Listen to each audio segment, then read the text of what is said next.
Tun bayan da fasahar sadarwa ta zamani ta yi juyin juya hali a wannan lokuta da muke ciki, kowa ya fara tunani da nazari akan hanyoyin da wannan fasaha za ta taimake shi akan yanayi da kuma abubuwan da ya saka a gaba. Mutane da dama suna ji ana cewa ana samun kuɗi a intanet, amma ba su san ya ake samu ba. Wasu kuma sun san ya ake samu, amma ba su san ya za su yi su samu wannan kuɗin ba, musamman da yake yawancin hanyoyin da ake samun kuɗin da su a intanet ta hanyar creating na content ne. Mutane da dama sun taɓa gwada harkar YouTube saboda sun yi an ce ana samun kuɗi a cikinta, amma sun samu matsaloli da yawa wanda ya jawo suka dakata. Amma yanzu da kowa ya ji an ce Facebook sun fara biyan kuɗi, kowa ya dawo ido rufe yana neman shi ma ya za a dama da shi a wannan fage. A yanzu idon mutane ya rufe, kowa yana bin hanyoyin da yake ganin idan ya bi su Facebook za su fara biyansa kuɗi. Wani ma Facebook ɗin sun fara biyansa kuɗi, amma bai san ya za a yi ya fara tara kuɗin balle har ya cire su ba. Kuma fa duk wannan yana faruwa ne saboda alaƙar wannan samun kuɗi da alaƙar wannan fasaha da creating na content. Idan ana batun samun kuɗi a intanet, yawancin hanyoyin da ake samun kuɗin da su suna da alaƙa ne da content creating, kuma a nan ne yawancin mutane suke da matsala. Saboda wasu ba su ma san menene content ɗin ba, wasu kuma sun san meye content amma ba su san ya za a yi su yi shi ba. Gashi kuma dole sai da content sannan za a samu kuɗi a intanet. Yanzu kenan ya za a yi? Mafita ɗaya ce, ita ce dole sai mun san menene content, mun san kashe-kashensa, sannan mun san ya ake juya shi ya zama kuɗi. Wannan ne babban dalilin da yasa wannan cibiya mai albarka ta Al-Arabi Tech ta ƙudiri aniyar koyarwa da kuma wayar da kan matasa akan abin da ya shafi fannin content creating. Idan kuka biyo wannan shafi namu a hankali, za mu yi muku bayani akan abubuwa kamar haka. Menene content creating? Nawa ya kasu? Ya ake ƙirƙirar basirar yinsa? Wasu hanyoyi ake bi domin a yi shi cikin sauƙi? Ya ake juya content domin ya zama kuɗi? Ta wasu ɓangarori creating content zai taimake mu? Sannan da wasu abubuwa, wasu tools ake amfani da su gurin yin content? Sunana Awaisu Haruna Muhammad, an fi sani da Awaisu Al-Arabi Fage. Ni ne kuma shugaban wannan cibiya mai albarka ta Al-Arabi Tech. Idan kun biyo mu a hankali, ni ne zan kasance da ku wajen yi muku wannan bayanai filla-filla, bidiyo bayan bidiyo, insha Allahu ta'ala. Abin da kawai muke bukata a gurin ku shine ku tabbatar kun yi follow din shafukanmu na Facebook da na TikTok, sannan ku tabbatar kun mana subscribing a YouTube, sannan ku danna alamar ƙararrawa domin ku dinga samun sanarwa yayin da muka ɗora muku sababbin bidiyoyi. A bidiyoyin da muke gabatarwa kuma ku dinga yi mana liking da sharing domin su dinga isa zuwa ga al'umma masu yawa su masu amfana. A wannan bidiyon namu na yau za mu fara muku ne da bayani akan ma'ana da abin da content creating yake nufi da kuma muhimmancinsa ga rayuwarmu. Mu je zuwa.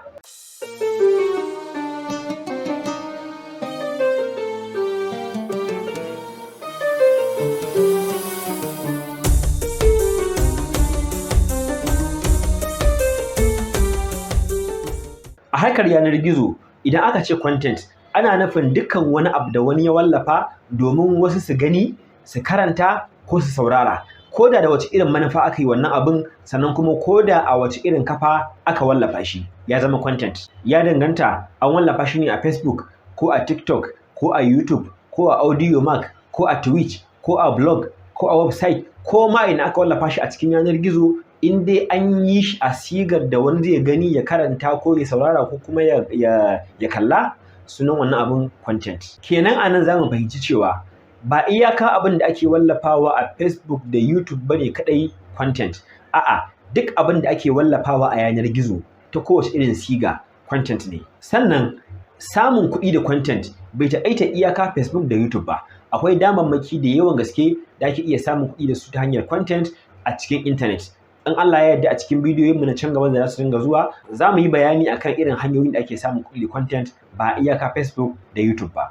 Abu na biyu da za mu fahimta a wannan ɓangaren kafin mu wuce gaba shine duk abin da aka wallafa a sigogin da na ambata mana a baya, ko da wace irin manufa aka yi shi, manufar nishaɗantarwa ce, manufar ilmantarwa ce, faɗakarwa ce, sunan shi content. Ba iya wasu abu na wasanni, ba iya wasu abu na fina-finai ko kuma na comedy ba su kaɗai ne content ba. Duk abin da aka wallafa sunan shi content.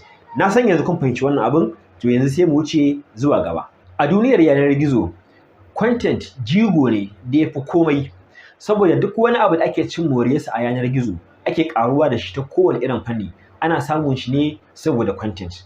Duk tasirin AI da mamayar da yake a wannan zamani, ana amfani da AI ne 90% saboda a ƙirƙiri content. Kaso 90 na kuɗin da ake samu a yanar gizo ana samun su ne saboda content. Kenan idan haka ne content yana da matuƙar muhimmanci sosai a fannin yanar gizo.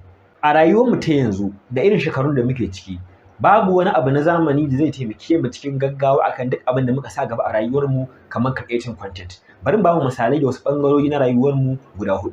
Idan kai malami ne na addini, content yana taimakon ka ta hanyar bidiyoyin da ake haɗawa naka, short videos ne ko kuma live streaming ne ko kuma reels ne ko kuma hotunan da ake haɗawa na wasu maganganu da kai ake wallafawa duniya.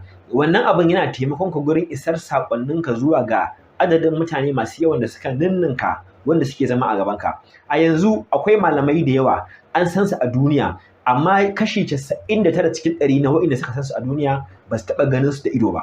Amma sun san su kuma suna amfanuwa da karatukan da suke gabatarwa ta hanyar content da ake ƙirƙira.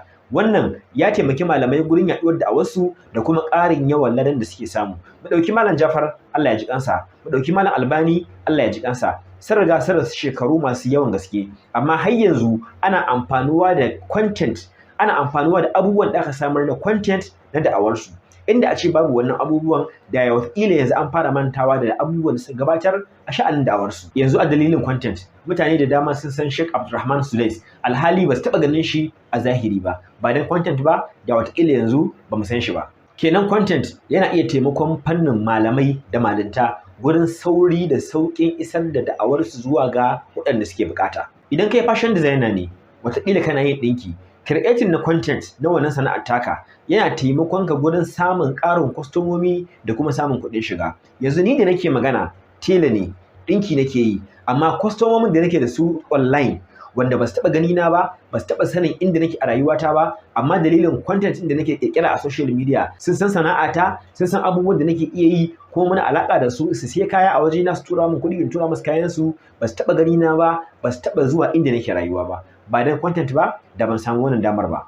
Idan kai malami ne na fannin boko da kake koyarwa a wasu makarantu, ko kuma Allah ya hore maka wata fasaha, wata ilimi na harkar boko, amma kuma baka karantarwa a makaranta, zaka iya juya wannan fasahar taka ta ilimin da kake da shi na boko gurin zuwa ka dinga yin wasu content a rubuce ko a hotuna ko a videos wanda za su dinga taimakon ka gurin impacting din knowledge din da kake da shi zuwa ga ɗaiɗaikun mutane, za su bibiya kuma sannan za ka samu ribar wannan abin da kake yi dalilin content. Idan kai ɗan kasuwa ne, duk abin da kake siyarwa in dai ana iya zuwa kasuwa a siye shi, to kana da dama mai girman gaske da zaka iya sarrafa wannan abin ta hanyar content kuma ka sai da shi zuwa ga mutanen da suke rayuwa a nesa da kai wanda ba lallai su taɓa zuwa inda kake rayuwa ba. Idan baka amfani da content ba, dole sai dai ka dinga jiran customer ya zo kasuwa, ya zo shagonka ya sai abin da kake siyarwa. Idan kuma ka rungumi wannan fasaha, ka rungumi wannan tsari na content creating, zaka iya bin customer har inda yake, har ɗakinsa, ka mai tallan abin da kake siyarwa kuma ya siya, ya turo ma kuɗi, ka tura mai kayansa ba tare da ya taɓa ganin ka ko ya san inda kake rayuwa ba.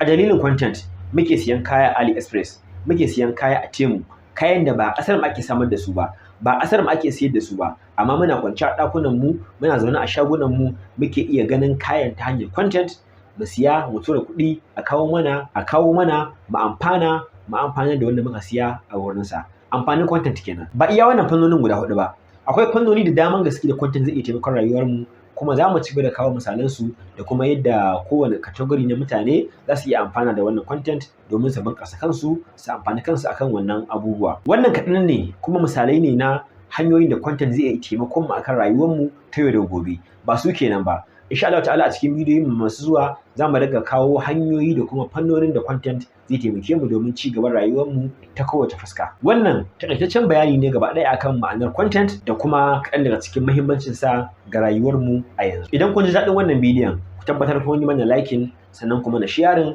domin ya isa zuwa ga mutane masu yawa.